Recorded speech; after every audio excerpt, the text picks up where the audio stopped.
probably done a brain death study of one kind or another. Yeah. Either using a technetium compound or... Straight tech. Yeah, a lot of people just use the straight tech because it's the cheapest. And basically you get something that looks like this. We don't do these very often anymore. I mean, not straight tech either. I think a lot of people now are using HMPAO. Right? Yeah. Oh no, not for WBCs. It depends whether or not you put the azure blue in there as the preservative. Okay, so if you're using HMPAO, you'll probably do a flow study. You should be able to identify the anatomy on a flow study. And one of the handouts that or one of the quizzes that I gave you has it in there. But basically, you can see that when you position the patient, you don't really want to see a lot of the aorta. Okay? So, as you can see here, we start seeing activity arriving. It's basically in the aorta here, and then now it's starting to go up the carotid arteries. Okay, so here you have the right and left carotid arteries. They meet in the middle. What's the middle where they meet called? Medulla. Okay, the circle of Willis. Okay, so we see the circle of Willis, and then from there it branches off. Now, depending on whether you're doing anterior or posterior flow.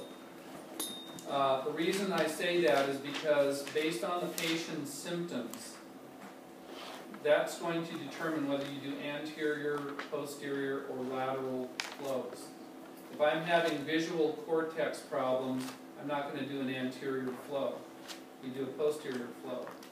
Okay? Sometimes you may do a lateral flow.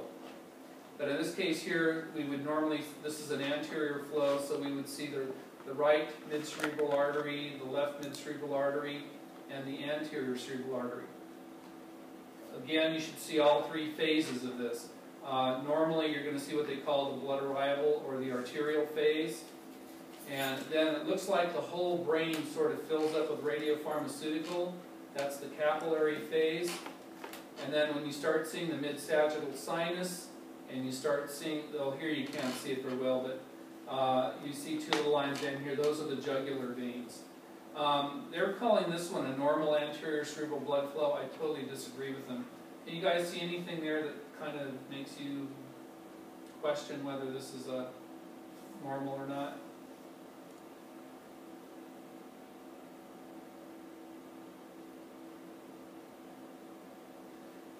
Can you see up here on the left mid-cerebral artery how it doesn't fill in right away? Okay. Now, usually you see something like that with a subdural hematoma or a previous stroke. Okay. The flow is very important.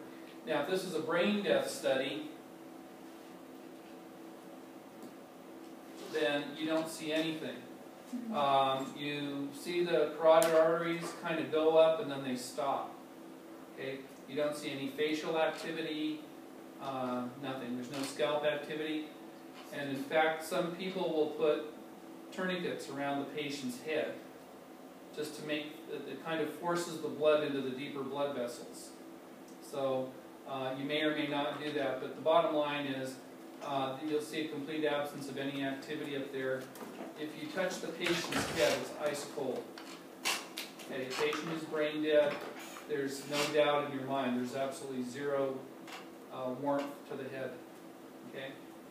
So, a lot of the radiopharmaceuticals that we used to use, especially for the brain death study, are what we call blood-brain or non-blood-brain barrier penetrating radiopharmaceuticals. By that, if you remember a long time ago in your anatomy or physiology class, you talked about the blood-brain barrier. Let's see, Mr. Andy, what's the blood-brain barrier to you? So near and dear to your heart. What was it? Oh, I said the blood-brain barrier that's so near and dear to your heart. Huh? Don't know? Ashley, what's the blood-brain barrier? I can barely talk. Huh? She can barely Oh, oh, okay. Well, let's put Mr. Singh on the ropes here. Okay, Mr. Singh, what is the blood-brain barrier? I have heard of that, but I don't remember exactly. What's that? Not sure. I'm not sure. Yeah, I have heard that. That's fine. Okay, well, the capillaries of the brain are usually more tightly wound than capillaries in the rest of your body, so stuff doesn't leak through. Only certain molecular sized objects can go through. So things like recreational drugs, oxygen, carbon dioxide, they can move through. Okay? The only time other things can leak through is when the blood-brain barrier is damaged. Now, that means that if you've had like a stroke, or if you've had infection or a tumor, anything like that, typically what happens is the injured area, when it tries to repair itself, new capillaries will grow in. Those new capillaries are not the blood-brain barrier capillaries. They're just like regular ones you find in the body, and so stuff leaks out. So that's why if you have a patient and if you're using a radiopharmaceutical that works on a breakdown of the blood-brain barrier, again, you have that time frame that you have to use it in, just like we had with the heart attacks. You know, if you're going to do a pyrophosphate scan to evaluate a heart attack, you have to do it within the first 14 days. After that, it reverts back to normal. So this is what they're talking about here. On a delayed scan, this is an anterior view. Normally you don't want to see that much facial activity. You would typically be doing a planar view for several 100,000 counts. I wouldn't tell you when. But what you should see on there, this patient should have a dark line running through the middle, the mid-sagittal, or this mid-sagittal plane here. What is that called? Sagittal sinus. Yeah, that's the mid-sagittal sinus. Now, you notice the hemispheres of the brain, there is no activity in them. Okay?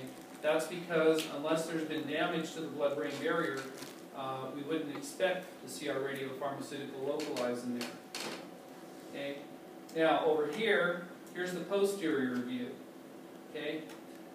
This area down here, these are called the transverse sinuses.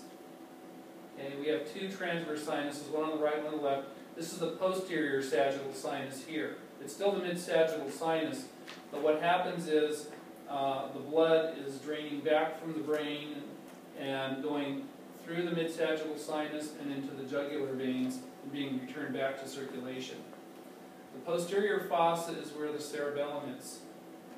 Okay? And again, you see the hemispheres don't have any activity in them, but this area that's here, this is your abnormality. Now, again, our problem with nuclear medicine is that we're not specific. In other words, this tells me that there's something there, but I'm going to probably have to do something else and find out what it is. So this one is not supposed to pass the blood-brain barrier? Right. So is that considered, that's a non-blood barrier? It's a non-blood barrier penetrating agent. Okay, that would be technetium pertechnetate, technetium DTPA, technetium glucoheptanate. Most of our technetium compounds are like that. They won't penetrate the blood-brain barrier unless something has damaged it and the body's trying to repair that area. Okay, this is an absolutely horrible study. I'll bring you some better ones that I did. But you have to do both laterals. A typical view for a brain scan, and this is kind of like what you do also for your brain death studies.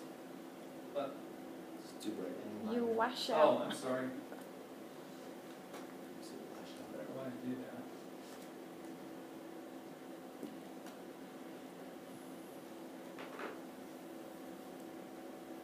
Hey. Okay. So routinely, when you guys do a brain death study, you probably do an anterior and both laterals. Is that correct?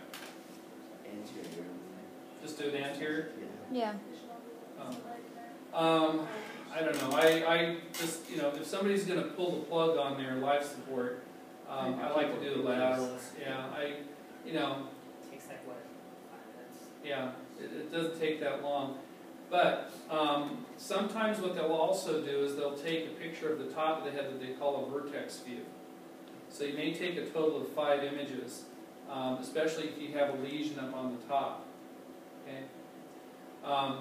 But again, I don't, the last time I think I did a regular brain scan, it's been a long time. I mean, most of the brain death studies are something completely different, but a lot of places have gone to doing the brain perfusion studies. So this is your HMPAO and what's the other one? ECD. Visicate.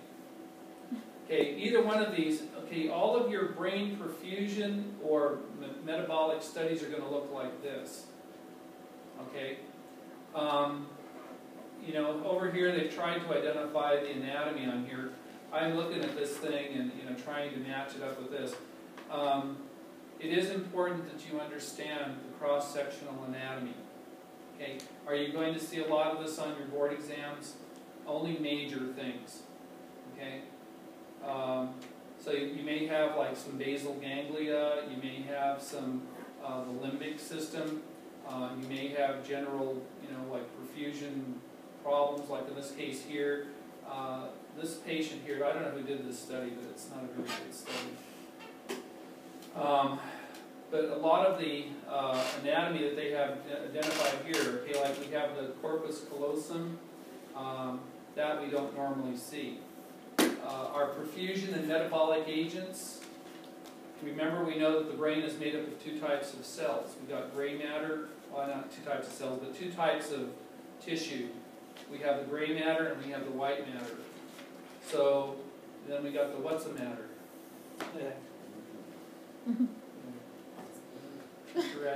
What's the matter for you? Okay, so if you remember your anatomy, is the gray cell the one that's, or the gray matter or the white matter that has all the functional part of the nerve cell? Gray. Okay, it's the gray matter. Okay, so anything that you're seeing here that takes up the radiopharmaceutical is gray matter. Okay, if it doesn't take it up, then it's either white matter or it's some other pathologic process. So this is for blood-brain barrier perfusion. Well, no, I'm sorry. The blood-brain barrier this is blood-brain barrier penetrating. Okay. Yeah, so perfusion agents, they penetrate the blood-brain barrier. Metabolic agents also.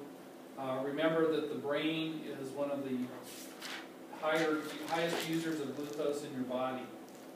Okay, So this one, it shows the gray matter, you said? Yeah. What we're looking at is the activity of the gray matter. So on a SPECT image, on a perfusion image with either ECD or HMPAO, it's going to look like this. If you're doing a FDG study, it's going to look like this. Okay. Now they are also using radio-labeled neurotransmitters. There's a whole bunch of new agents that are coming out. I normally wouldn't even go into them, but I think we need to talk about them at least a little bit. So if somebody starts saying, hey, I need somebody to do research on dopamine receptors, right now we're labeling dopamine with F18, and they're using it almost routinely now, especially for a lot of like Alzheimer's, and they're also doing that. Yeah. So there's a lot of agents that are coming out that they're going to be using for different types of things. So we're going to at least touch on them a little bit. Okay. But this cross-sectional anatomy, we're going to talk a little bit about where this stuff is. So you should know, like the caudate nucleus and the putamen. Those are both basal ganglia. And the hippocampus, that's part of the limbic system. I don't know if all of you remember what all of those different things do. The limbic system is sort of like your emotional response to sensory things. Like if you smell a decaying piece of meat in your refrigerator, that triggers an emotional response. That would be part of your hippocampus. Where learning happens too, right? Yeah, I'm not. Depending on whose textbook you read, there's a lot of. Yeah, I don't remember that part about memory, but yeah, I think it combines. It sort of takes your visual experience in your sensory experience, and it puts it with either a positive or negative outcome. So when you smell the sour milk, that goes to the through the hippocampus, and then from a previous experience when you drank it, you realize, I'm never going to do that again. Okay, so it kind of links things together. So we'll talk a little bit about that. So what I'd like to do, and this is I'm not quite done with this handout here yet, but I would like to hopefully put all this together. But I think most places now, I think, are using the perfusion agents for their brain death studies. Is that what you guys are doing? I seen one at Loma Linda with just, what was it, HMPO? Yeah. With technesium, what's one of the problems you might run into with technesium? It accumulates in the choroid plexus. Very good. It accumulates in the choroid plexus. So if I inject protectinate and there's activity in the choroid plexus, I mean, that's actually a good sign because that means that there is some blood going to the brain. But normally it would be an artifact. Okay? So we typically give blocking agents to prevent uptake in the thyroid and the choroid plexus. So that's why a lot of people will use a chelated technesium, technesium that's been attached to either, DTPA or glucoheptanate or something. The bottom line is if you're dying, you don't have any blood. Okay, y'all remember this picture? This is an MRI picture of good old Homer. Oh, we have that picture too. Yeah. Remember that the nervous system is divided into two parts. So the central nervous system is the brain and spinal cord. The peripheral nervous system includes the ganglia. Remember, these are nerves that are outside of the central nervous system. Also the cranial and the spinal nerves. Okay, remember, you've got 12 cranial nerves and 31 spinal nerves. Both of those are either afferent, so they carry information to the brain, and the other ones are efferent, which are the motor nerves. During an evaluation or an assessment, the paramedics, the ER personnel, when they have the person wiggle their fingers and toes following an injury, if I wiggle my fingers, that tells me that the efferent nerve tracts are not damaged. If I touch a certain number of fingers, if I say, how many fingers am I touching? If the person can't tell you, then that means that the afferent nerves have been damaged. So typically when a person comes in from an accident or you have a broken arm or a leg, they need to find out if there's any nerve tracts that are damaged. Usually if the nerve tract is damaged, then it's a more serious problem because you could use the use of that limb. So if you've ever wondered why they do that, they're not just, messing around. They're actually trying to accomplish something.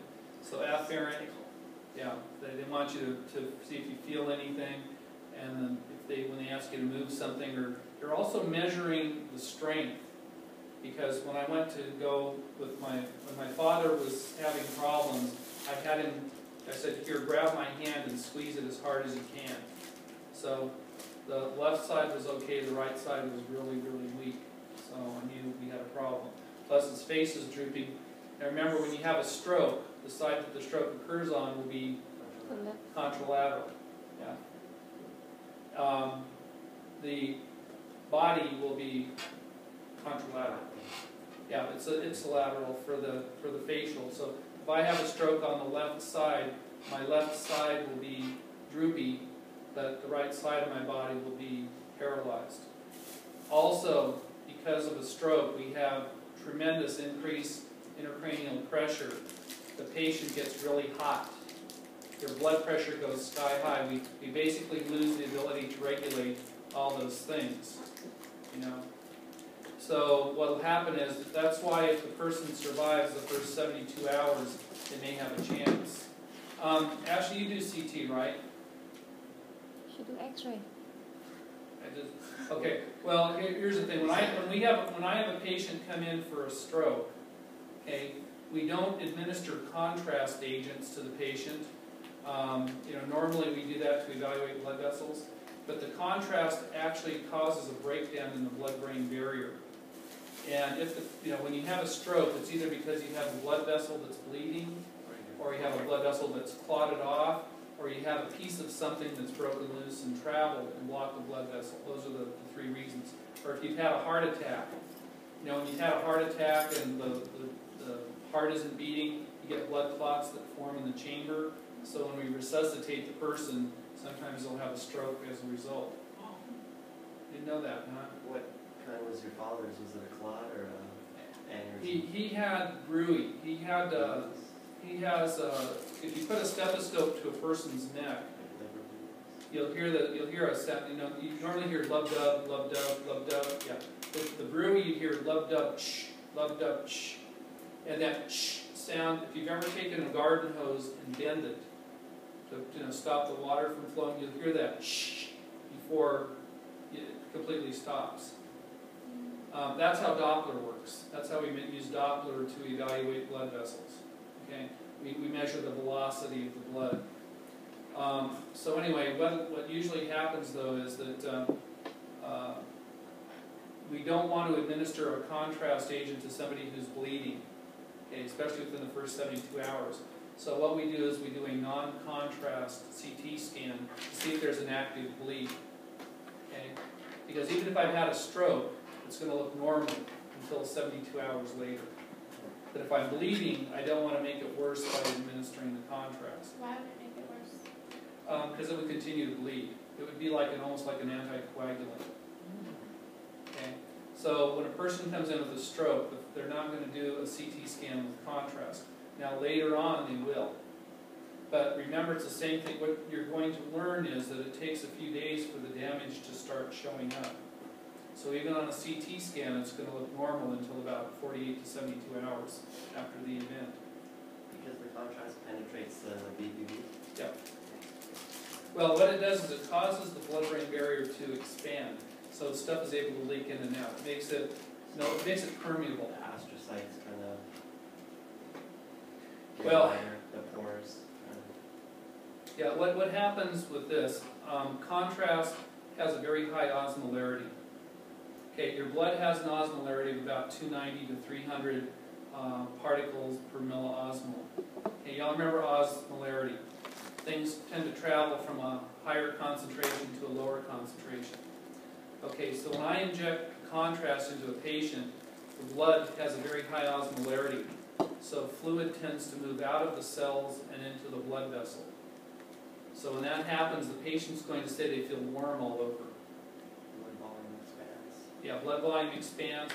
Now, if you have anything going on, like a bleed up in your head, it's going to be worse. Okay? If you have heart disease or anything like that, contrast is something you don't want to really use on a patient. But you said the bleeding won't show until 72 hours later. Why is that? Well, no, I'm sorry, the bleeding will show. If they have an active bleed going on, that will show. And it will show up as a displacement of brain tissue. Okay? But any dead tissue is not going to show up for about 72 hours. So, but they don't want to make the bleeding worse by using contrast until they've ruled that out. Okay? And just one thing you also ought to know is about 10% of the patients that have strokes also have metastatic lesions in the brain. Just FYI. On the afferent things here, okay, notice we have somatic nerves, which are for voluntary. You have the autonomic nervous system, so this is for peristalsis, heartbeat, things like that. With the autonomic nervous system, you also have sympathetic and parasympathetic. Okay, this one, whenever I tell you you're going to have a test, your sympathetic kicks in, and that's your fight or flight. Parasympathetic, rest and digestion. They actually say feed and breathe. It's actually, this is your, never mind. Okay. You know what I'm talking about. Get it on center. Yeah, you get it on center. Okay. So this is going to affect your cardiac muscles. Remember, the sympathetic makes your heart beat faster, your blood pressure go up, your bronchi dilate. The parasympathetic causes your heart to slow down and all that good stuff. Okay. We're talking a little bit about the anatomy. Like I said, I don't want to spend a whole lot of time on this, but I do want to at least have you understand a little bit about the areas that we're going to be imaging, especially in the future. Okay. So so there's 5 major divisions. Most of these I don't remember. If I don't see this every year, I forget it. But these are your cerebral hemispheres and the basal ganglia. Okay, like I said, the basal ganglia have a lot to do with your subconscious regulation. When you're asleep, this area takes over and causes blood vessels to contract and muscles to move and things like that when you're asleep. The diencephalon, where we have the thalamus and the hypothalamus. You guys remember all that? Remember the hypothalamus? Okay. Well, we did that one in the endocrine system. Okay. Then we have the brain stem. Now remember, the brain stem can keep the body alive even though the other activity is gone. So this is basically your lowest level of brain activity that they'll... Breathing, body temperature, whatever. Respiration, the pneumotaxic centers. They have the aponistic and the pneumotaxic centers in there. So basically, one tells you to breathe and the other one tells you don't breathe in too much. So it prevents you from overexpanding. Okay. And then we're going to talk about all of these things here, the lobes of the brain. Again, the lobes of the brain are important to know because that would tell you where the pathology is that you're dealing with. And a lot of times with us, especially with seizure disorders, and if we're looking for epilepsy, sometimes you're looking for an area of increased activity or an area of decreased activity. Either one of those could be significant for seizure disorders. Okay, so we'll talk a little bit about that. I kind of apologize for this picture here, but it was one of the best MRIs that I saw there. Okay, so we know up here we have the cerebrum. White matter on this is going to show up as white. The gray matter will, the gray matter will show up as white, and the white matter will show up as gray. Okay, this is a T1 image. This black thing here, okay, this is the corpus callosum. Okay, this is the way that the right lobe and the left lobe of the brain communicate with each other. Okay. And that's what lights up with pregnancy? No, yeah, no, this one doesn't. The corpus callosum doesn't. This white area down here, this is the lateral ventricle. So this is what lights up with technesium. This little white spot here. Oh, that. Yeah, these are this is one of the lateral ventricles here. In this thing here, fluid will show up as white and other tissue will show up as dark. Okay, so we have some fluid up here. Remember that there's a thing called the choroid plexus, and that's where cerebral spinal fluid is made. This is very important for us because we do cisternograms, right? All of you have done a cisternogram, I hope. What? That one. Yeah. How about up in Fresno? Ashley, Singh, have you guys done cisternograms? Where did you do a cisternogram at? Desert Regional. My God, I can't believe that. They normally come in runs. I mean, it's like you have like maybe a couple of months where no cisternograms, and then you'll have like 3 or 4 in a week. You guys must not have any Euro doctors there. Either that or they don't care. Well, normally we do a cisternogram for hydrocephalus. And so this is why you have to understand the ventricle system. See here you can see the lateral ventricles. We go from the lateral ventricle into the third ventricle. You don't see the third ventricle really well here, but it's in the middle. And then from the third ventricle, we can see this thing here, this white line that's going down here. They used to call it the aqueduct of Sylvius. But basically it's the way that the fluid goes from the third ventricle into the fourth ventricle. And here's the fourth ventricle here, this kind of triangular thing that's poking into the cerebellum. Okay, and then from the fourth ventricle, it goes either laterally around the outside covering of the brain, in the meninges. Remember, it acts as a protection, It also provides nourishment to the nerve cells. So we have the lateral, they used to call it the foramen of Luschka, but I think now they just call it the lateral foramen. And I was looking through there. They're getting rid of what they call eponyms. Yeah, so they're no longer going to have the John Radke brain scan or the John Radke heart scan or stuff like that. Bummer for me. Okay, so we have an opening down in here that takes it around the outside covering of the brain, and then one that takes it down the spinal canal. Come on, piece of garbage. Okay, so from here it leaves the fourth ventricle. This one is the foramen of Monroe.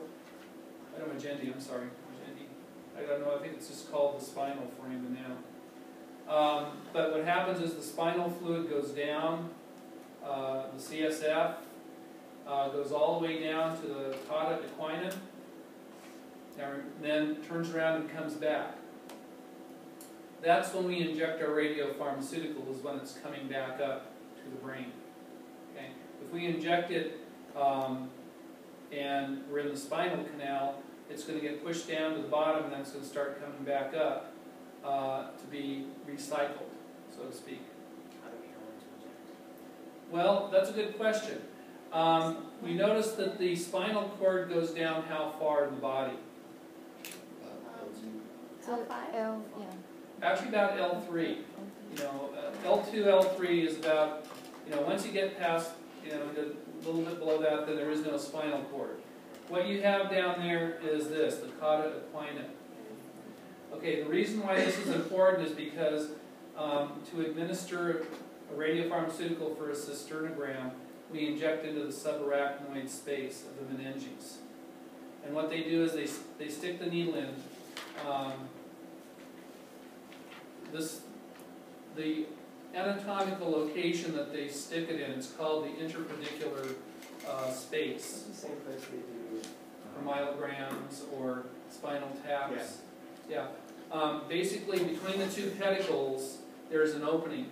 And when you have the patient flex their back, that opens up the space. You won't find that in an anatomy book either.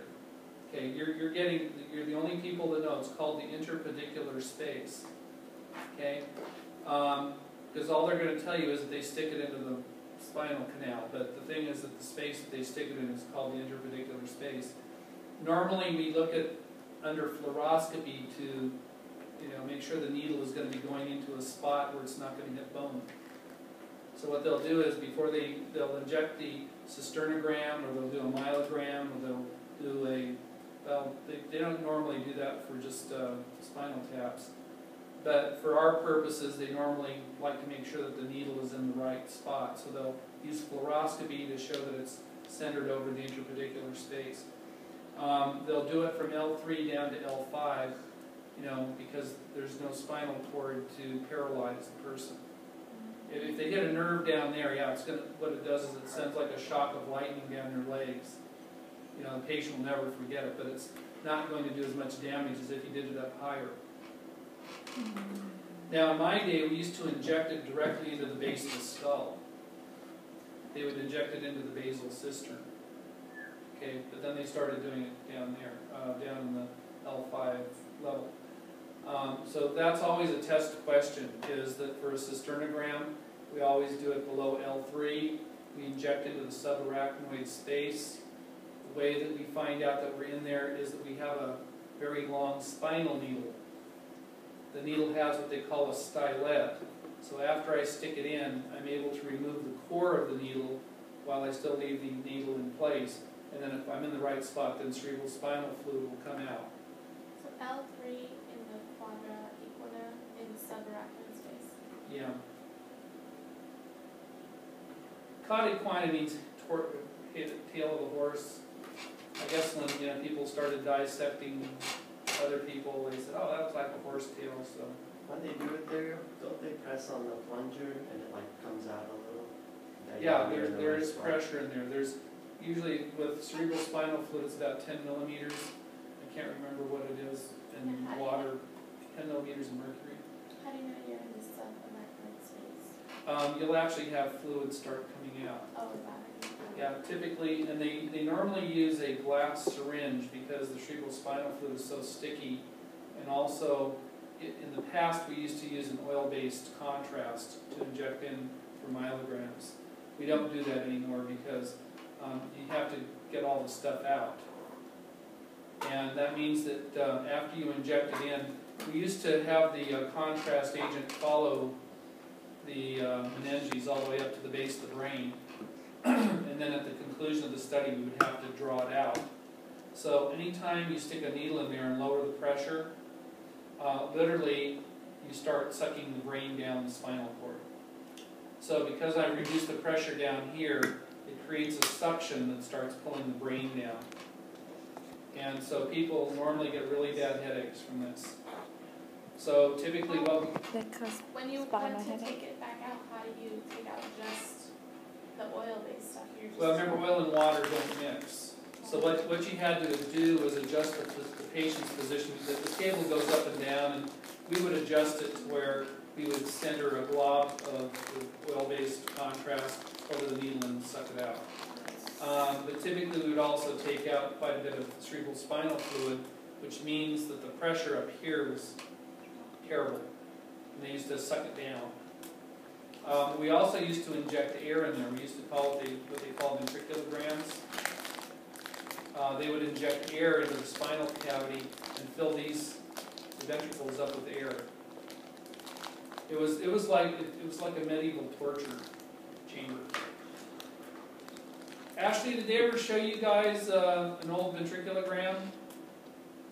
Never seen one of those, but I've circle taps. It's on so many. Yeah. So is it just like a lumbar puncture then? It's like a lumbar puncture, except you can either inject contrast or you can inject air.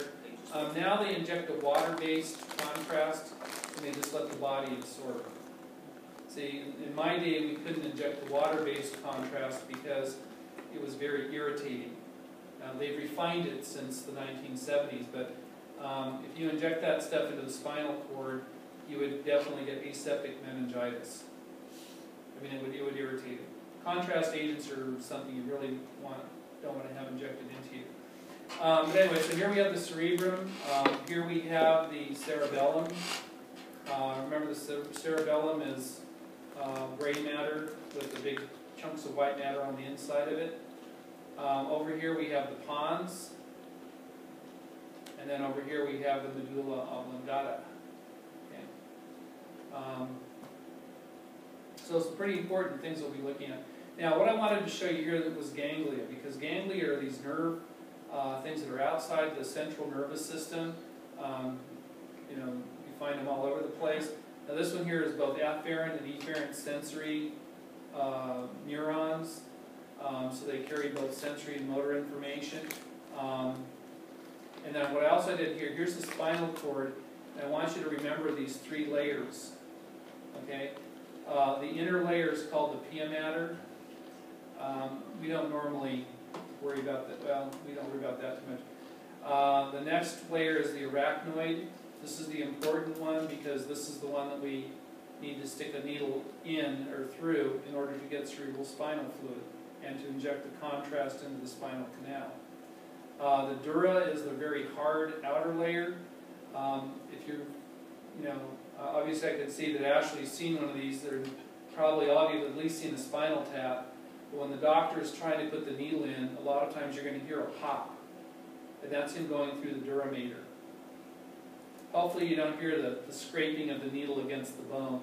Because to me that's like somebody scraping their fingernails on a blackboard. This drives me nuts. So where do you inject? Where's the... Okay, well, if we're doing a cisternogram, we're going to be injecting 111 indium DTPA. Okay, less than a microcurie of that. And then you're going to do, usually bring the patient back in about 4 hours and take a picture to make sure the stuff is going where it's supposed to go. But we'll talk about that in just a second. I just wanted you to see this term ganglia here. Okay, and then in addition to being whether central or peripheral nervous, there's also another classification as to whether it's cerebrospinal or autonomic. Okay, And so the cerebral spinal is what you guys are dealing with right now, your conscious activity, the spinal thalamic, the pain and temperature sensations, the posterior columns, for size and shape discrimination, and then the spinocerebellar. Okay, this is the one that people use when they do a impairment test on you. When you get pulled over by the police, they have you close your eyes. If you're impaired, then there's nothing you can do about trying to, stand up properly. Why do they tell you to say the album backwards? That's so hard. I Oh, can't yeah. even do it. That's this. That's just one of the. I mean, I don't know. There's very many people that can do that. My They sister can can do do that. that. Huh? My little sister does it like so easily. I can't even do It it. looks bad while you're walking. Okay, I can't stand on one foot for too long either. Because okay, but anyway, so but you have two things. Basically your real world and then your autonomic nervous system. Okay, so keep that in mind. Again, the gray matter is the viable part that we image. This is where the radiopharmaceutical goes. The white matter is the electrical insulation, and as you know, there are some diseases that demyelinate. Lou Gehrig's disease, MS, multiple sclerosis, and again, one of the things that unfortunately for us in nuclear medicine, we don't have agents that can identify that as well as MRI and CT, but they are working on it, believe it or not. There's, it's like with the Alzheimer's disease. I think that's going to be a real good one. Yeah, either way it comes out, we'll get more information about Alzheimer's. That's basically what killed my mother-in-law, that and VRE.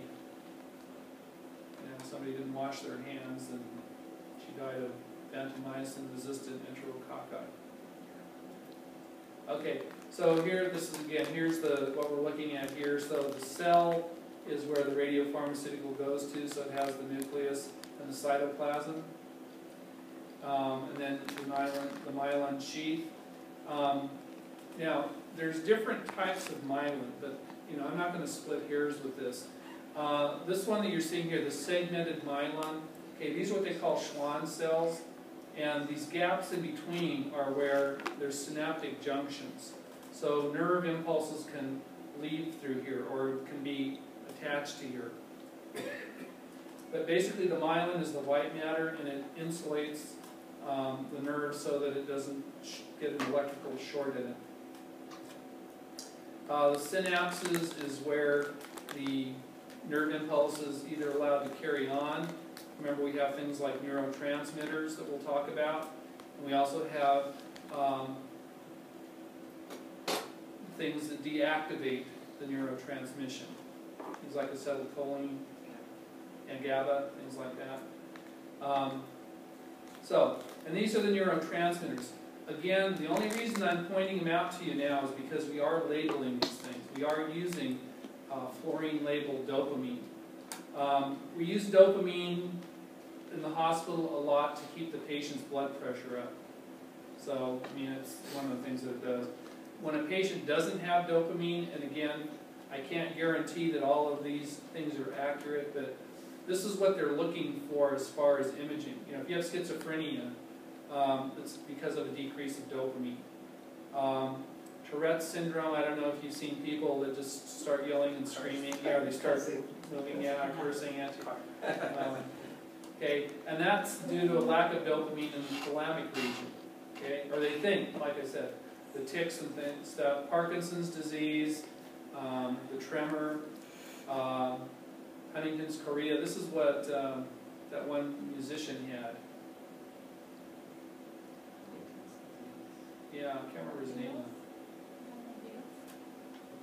No, he did Alice's Restaurant.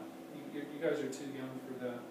Watch the movie called Alice's Restaurant, and you'll know what I'm talking about. It was his father who died of it, and then he turned out, it's a hereditary disease. He's dying of it, or he's probably already dead from it. Yeah. Norepinephrine and epinephrine are also neurotransmitters, and serotonin. Okay.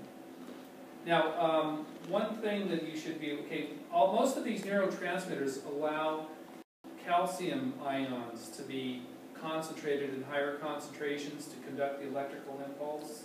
That's mainly what a neurotransmitter does. Because these inhibitory transmitters are the ones that block it, like acetylcholine. We think that it's responsible for a lot of the things that we see in Alzheimer's. The GABA. GABA causes chlorine to come in, and the negative ions block the positive ions. So we stop the neurotransmission. And then for all of you that exercise, your endorphins. Okay. Yeah, the runner's high, and then opiates. That's my favorite. Okay. So these, and again, they're labeling these things with radioactive compounds, and right now they're just looking at where the stuff goes, but there's probably going to be something later on down the line. Okay, so now we're going to talk about the cerebrum. Okay. The largest part of the brain, 2 hemispheres, 4 lobes. Okay. Put the cerebellum in there. On an MRI scan. Now, actually, this isn't my picture, but I wouldn't have included all this area here because they've got a lot of the cerebellum and the pons and the medulla there. Okay. Here's the corpus callosum. And remember, don't confuse that with the lateral ventricles. A lot of people tend to do that. Okay. Remember, this is part of the limbic system. It allows the communication between right and left lobes of the brain. Okay? And again, here's one of the things that's important about getting a good history on your patient. Because if you understand what each part or what the lobe is responsible for, that will give you an idea of where the pathology is. Does that make sense? Yeah, if I'm having trouble planning and with my language and my expression in it, which kind of like I'm having today, then I would be looking at a frontal lobe problem. And then, language is the temporal lobe, parietal lobe. This area here, where the red and blue come together, this is the central gyrus. And this front one here controls all of your movement. And the one back here controls all of your senses. And then there's another one just behind here where the sensory information comes in, and then it's sent to the sensory strip of your of the brain. Okay, then notice back here vision. Okay, we're going to go into a little bit more detail on this. Okay, so again, notice that most of the cerebrum is made of gray matter on the outside and white matter on the inside. So these are all your insulating areas, and these are all of your. This is the answer to question number 8 right there. Okay, so don't lose that one. Okay.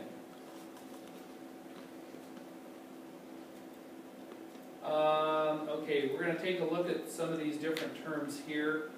I'm not going to have you memorize all these things, but